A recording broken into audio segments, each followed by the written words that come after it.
this wasn't every Golden State Warriors fan a few nights ago, then I don't know what you've been doing. It is time to rebuild this squad. I don't know what is going on down in the Bay, but I can tell you one thing.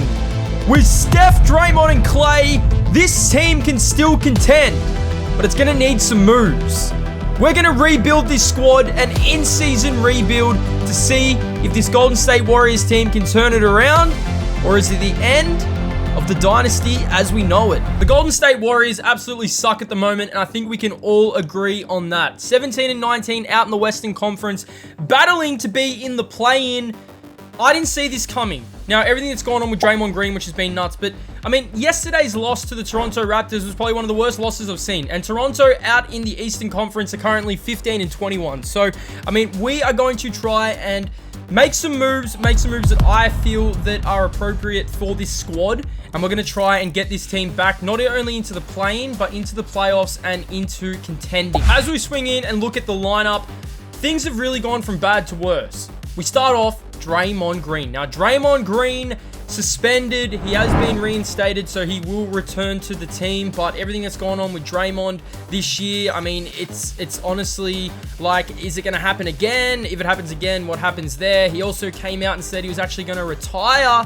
That Adam Silver talked him out of it, which is just crazy. But Draymond Green, getting him back will be massive for this squad. I mean, defensive, Golden State Warriors been terrible, and Draymond definitely fills some gaps that the Warriors need to fill. Klay Thompson, Klay has been up and down this season. He has 3 good games and 1 really poor game. He's only shooting 38% from the three-point line. Klay's averaging 17, but I mean, as of late, Klay has actually been okay. I mean, it hasn't really been their worst player to say, but to be fair, I mean, Klay Thompson has to shoot the ball better, and he definitely is a player we could look at moving on if we can get a nice deal, if we can get a nice player in. Maybe we look at moving Klay. Now, I don't want to move Klay. I'm going to try and keep this as realistic as possible, and I think the 3 guys here, Steph, Draymond, and Klay, Golden State will never trade those guys unless it's something crazy. I mean, things did go from bad to worse. Chris Paul, broken wrist. So, I mean, let's get straight into it. I mean, Andrew Wiggins has been so poor this season, considering just how well he played in the NBA playoffs when they won the NBA championship. He was like the 2nd best player, and man, averaging 11 this year, coming off the bench.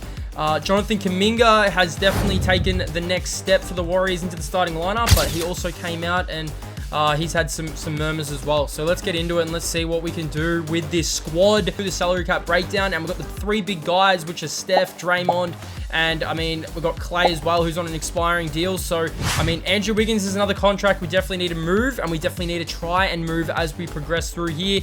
Like the rookie in Trace Jackson Davis, he's been good, and Pods as well for the Warriors has been pretty good as well. He's definitely a player I don't want to move on. My goodness, that is an ugly photo. I don't want to move on in this quick rebuild. So I thought I'd just set up my plan and show you guys what we're looking at. Our target list at the moment, we've got marketing from the Jazz. Now, marketing could definitely provide us with some shooting from the small forward position that they're lacking at the moment, the Dubs. Mikal Bridges with some defense. I feel like Mikal Bridges could be that 2-way player, the Golden State Warriors, that Andrew Wiggins was back in the championship run. We've also got Spicy P. He's on an expiring deal, so it's a little bit risky if we were to bring him in, but honestly, this is a team that could I mean, Spicy P could stay with the Dubs. I mean, it's something, do we take a risk now to try and win right now?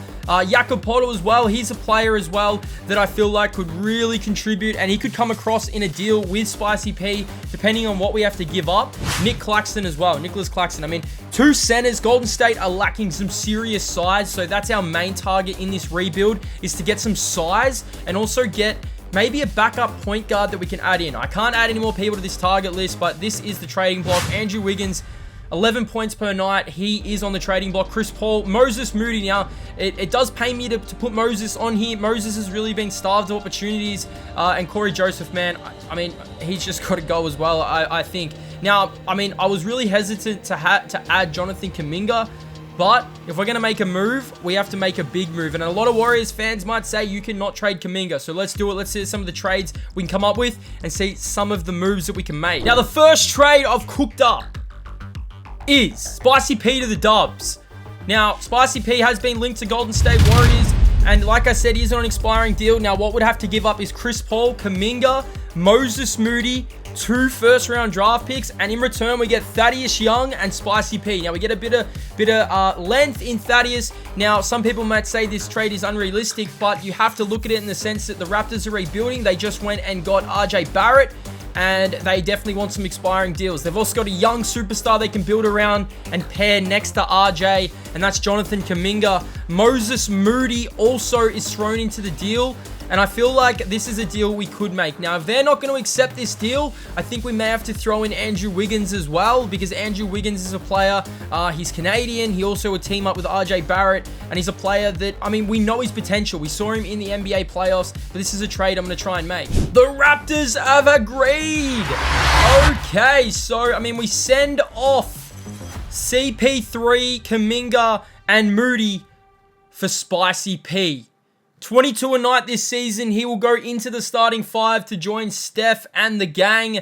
And, I mean, I'm actually interested to see where this really puts us in our coaching game plan so far. Now, we got off that deal with Chris Paul. We also get an expiring deal with Spicy P. He goes to the power forward position, a point guard position. He's averaged 9 this year. He's averaged 3 assists and 5 rebounds. He's a player, I mean, if we need to play the backup position, I'm pretty happy with that. A little bit of risk, but, I mean, you don't get reward if you don't risk. We are going to try and win now, and I think this move needs to be made.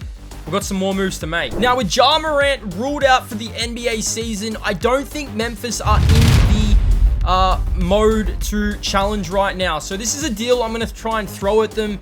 I mean, I think Morant and Wiggins and Desmond Bane would be a nice lineup once Morant comes back next year. So we're going to try and move on Wiggins and try and bring in Marcus Smart to come off the bench. Marcus Smart can run the second unit. He can play the role that CP3 just played, that we moved on from CP3.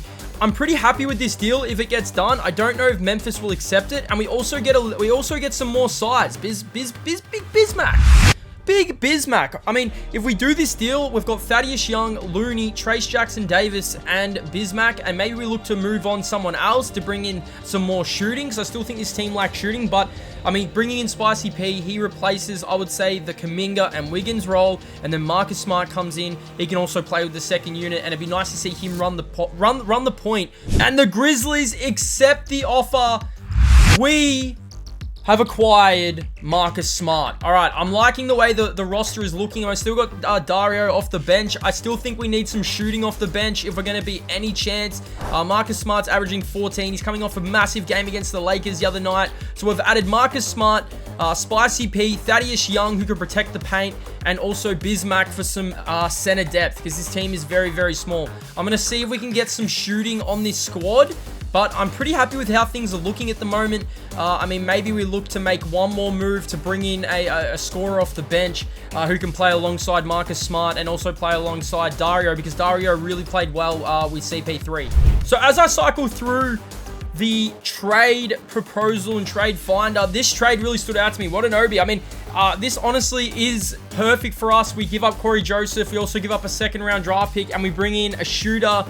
He has really struggled this season with the Phoenix Suns, and I think the Golden State Warriors system suits him perfectly, so we've agreed to the deal. Okay, so our trades that we've made, we've brought in Spicy P, we've brought in Marcus Smart, and we've also brought in Thaddeus Young, Big Bismack, and Watanabe. All right, I'm pretty happy with how the squad's looking. I mean, it'd be nice to get a point guard who can back up Marcus Smart and Steph if there is an injury. But with Gary Payton coming back, I think that really sums it up. I think our defense got a little bit better. I mean, Spicy P does play okay defense, but if we get one more defender on the squad, I'd be pretty happy to replace the Moses Moody and Kuminga loss that we had to trade off to get Spicy P. Scarno Anderson really stands out to me. He's a Warriors favorite, fan favorite. I think he will provide some defense if we needed for the wing. He's a big, long guard wing, and I honestly feel like he can definitely back up if needed. So we're going to make this trade, and this is what we're going to be finalizing the squad with. So we brought in Spicy P. We also brought in Marcus Smart. We brought in Thaddeus Young. I'm pretty happy with the squad right now. I'm really interested to see how this squad really shapes out now for the next, I would say, 40-50 games. I'm pretty happy with our starting 5 right now. We've got Steph, Clay, Spicy P, Draymond, and Looney. So we basically replaced Kuminga and Wiggins with Spicy P. So I'm pretty happy with how the starting 5's looking. It's just going to see if it translates into actual games. when we get rolling. Our bench isn't looking too strong, but with the combinations of our starting five, I think this bench will help the squad. Marcus Smart, you got Podge, you got Watanabe, you got Trace Jackson-Davis and Dario Saric. And once Gary Payton comes back into the lineup, it's gonna throw. I mean, he's gonna definitely get into the rotation. So I'm interested to see how this squad goes. I mean, I'm pretty happy with some of the trades we made. Okay, end of the season, most important time of the rebuild. To see if this rebuild was successful, Luka Doncic, MVP, 37, 9, and 9. Victor Wembanyama, Rookie of the Year. Russell Westbrook was your 6th man of the year. Man, Brody actually went off this year. Victor, Defensive Player of the Year. Are you kidding? Jalen Johnson, Most Improved. Anthony Davis, Clutch Player of the Year. And Bickerstaff from the Cavs was the Coach of the Year. Okay, first team. Did we get any players in here from our squad? I don't see any Golden State Warriors in the All-NBA teams, All-NBA defensive teams, no Golden State Warriors. Hey, that's okay. But Pods made the all-rookie team, which I'm really happy about. Okay, so we actually made the play-in. The play-in against the Los Angeles Clippers. 45 and 37. I'm pretty happy with how we turned around the season. So Steph and Spicy P led the squad with 21 and 28. Klay Thompson, 17, and Marcus Smart, he averaged 10, which I'm pretty happy with for him. I mean, I'm interested to see how Wiggs went with the Memphis Grizzlies, getting him traded there. Wiggs still averaged 11 points per game. Sheesh, Wiggs. So Wiggs is definitely struggling at the moment. I mean, to be considering just how well he played in that NBA Finals run. Now, Jonathan Kuminga went to the starting lineup for the Raptors. He averaged 13 for the year. So well done to JK. Chris Paul as well, he's also there. And Moses Moody averaged 7. His minutes went up to 19. So, I mean, shout out to these boys for getting their minutes. But now we've got to see if we can make the playoffs, because we did finish, like I said, with the 8th seed. The OKC Thunder finished with number 1 seed. Dallas Mavs. Lakers got up to the 3rd seed, and Minnesota dropped down to the 4th seed. Over in the Eastern Conference, no real surprises here. The Toronto Raptors were 12, so the moves that they made didn't really propel them. Our first play-in game is against the Los Angeles Clippers. So we look at their starting 5. Harden, Powell, Paul George. I mean, they are absolutely stacked. Let's see if we can get the job done. I mean, we are playing away at the moment. We do get the other chance, and we've got a little lead here in the 2nd. Okay, can we hold the lead to get into these playoffs? This is a really, really tight game. This is going to go right down to the wire. Clippers regain the lead, and the Warriors are breaking away here. I think the Warriors are going to get through. They do. We secure a playoff berth. Spicy P, 29 and 10. Steph, 24 and 12. Klay had 18. Draymond with 12 and 5. And Marcus Smart had the 8 assists off the bench.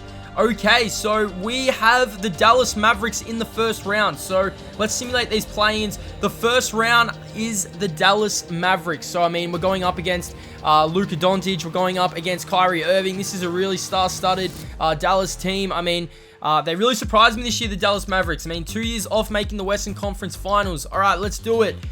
Can we get through the Dallas Mavericks? They take game 1. We take game 2. And we go home. We take game 3. Oh, Dallas get this. I mean, this is going to the wire. Golden State with a chance. All right, we've got a chance. All right, we've got a chance here to move on to the 2nd round. And I'm telling you, this rebuild, we've turned this season around. We've turned the squad around. But Dallas, they are holding out, and it looks like they may force a game 7. It's still very, very tight closing in, and Dallas, can Golden State get closer? Dallas are going to force a game 7. So we're going to a game 7. Game 7 with the Mavs, with Spicy P and the Dubs. So at their home floor, they're the 2nd seed. And Dallas look like they may... Oh, Golden State get the lead. We get the lead. Oh, Dallas are holding on here. It looks like Dallas may move on. Dallas are going to move on, and we've been eliminated from the playoffs. Dario Saric was our leader. Curry and Klay, they went 6 from 11 and 6 from 20. Spicy P, but I mean, the man had to be Luka. Luka had 56. My goodness. Hole in Majivas. Who actually goes on to win the NBA championship? Let's have a look. I mean, we've got Denver and Dallas in the Western Conference Finals, and Philadelphia and New York. Man, New York. Okay, and let's have a look. Simulate the playoffs, and it was the Mavs. Oh, it's the Mavs and the Knicks? Are you kidding me? And it's the Mavs who win the NBA championship. Oh my goodness. Well, I hope you guys enjoyed this. I mean, it was just a little stick in the dark. I'm trying to get this Golden State Warriors team back to where they belong. I mean, is it the end of a dynasty? I do not know. But the Golden State Warriors rebuild. We get defeated in the first round, but we did turn the season around, so we'll take it. I'll see you guys in the